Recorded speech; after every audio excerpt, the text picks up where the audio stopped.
तो कहानी की शुरुआत होती है और हमें रोजर नाम के एक लड़के को दिखाया जाता है जो कि अपनी स्कूल की छुट्टियां होने के बाद वो अपने घर आ रहा था और उसको घर छोड़ने के लिए उसकी घर की नौकरानी आई होती है। यहाँ पर हम देखते हैं कि रोजर अपनी नौकरानी को देखने के बाद मन ही मन बहुत ही ज्यादा खुश हो रहा था।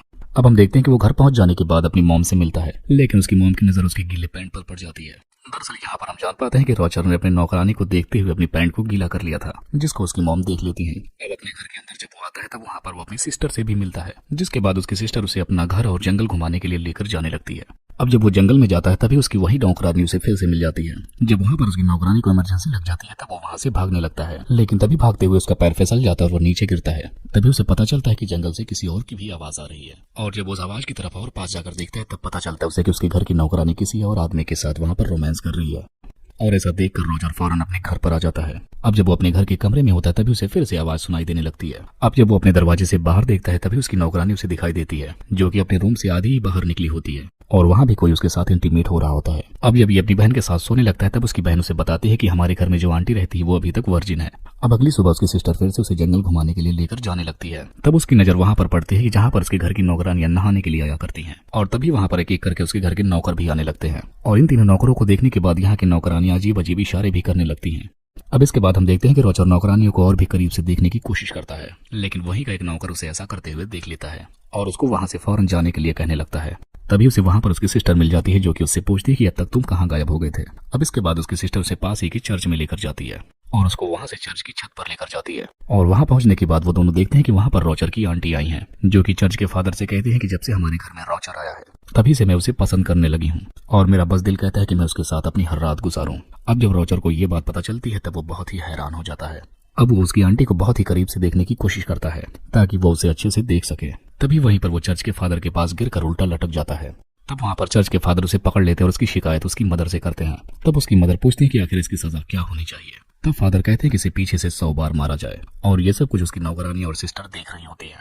अब इतना सब कुछ होने के बाद हम देखते हैं कि रोजर अपनी सिस्टर के साथ फिर से सोने के लिए आ जाता है, लेकिन तभी वो बाहर देखते हैं कि उसकी एक नौकरानी फिर से किसी के साथ इंटीमेट हो रही होती है और अब जब वो उस शख्स को देखने की कोशिश करता है तो वो आदमी दिखाई नहीं देता। अब जब वो नौकरानी रोजर के पास आती है तब वो उससे पूछता है कि आखिर बाहर कौन है जो कि सरेआम ऐसे काम करता है। तब वो नौकरानी रोजर से कहती है कि ये हम सब लोगों का सीक्रेट है और बस वो इतना ही कहकर वहां से चली जाती है। अब थोड़ी देर बाद रोजर को वहां पर एक बुक मिलती है जो कि हवस भरी कहानियों से भरी होती है।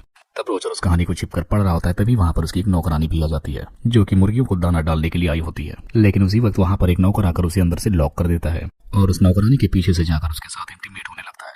अब अगले दिन हम देखते हैं कि रोजर एक नौकरानी को अपने कमरे में बुलवाता है और उसे वहां पर टच करने की कोशिश करता है, लेकिन तभी वहां पर दूसरी नौकरानी भी आने लगती है, जिसे देखने के बाद रोजर वहां से भाग निकलता है। अब यहाँ पर भी रोजर को कुछ नहीं मिलता, जिसके बाद वो घर जाता है। तभी उसे रास्ते में एक नौकरानी मिलती है जिस पर पीछे से वो हमला कर देता है। अब वो नौकरानी पहले तो उसे मना करती है, लेकिन फिर बाद में वो भी मान जाती है। अब अगले दिन घर के सारे मर्द किसी काम से बाहर चले जाते हैं, तब इसका फायदा रोजर उठाता है।